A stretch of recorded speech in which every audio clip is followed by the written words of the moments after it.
నమస్కారం. ఘంటారావానికి స్వాగతం. ముందుగా ప్రధానాంశాలు.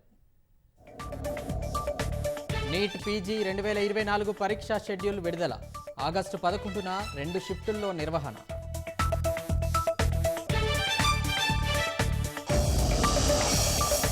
కొలువుల భర్తీపై టీజీపీఎస్సీ వద్ద విద్యార్థి సంఘాల ఆందోళన. నిరసనకారులు అరెస్ట్, పోలీసుల పటిష్ట బందోబస్తు.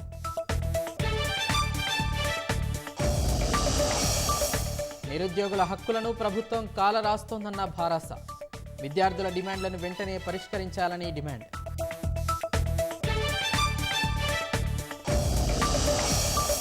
హాత్రాస్ తొక్కిసలాట మృతుల కుటుంబాలకు రాహుల్ పరామర్శ.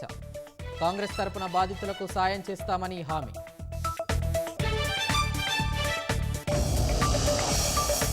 యూకే సార్వత్రిక ఎన్నికల్లో ప్రతిపక్ష లేబర్ పార్టీ ఘన విజయం. కన్జర్వేటివ్ ఓటమికి పూర్తి బాధ్యత వహిస్తానన్న రిషి సునాక్.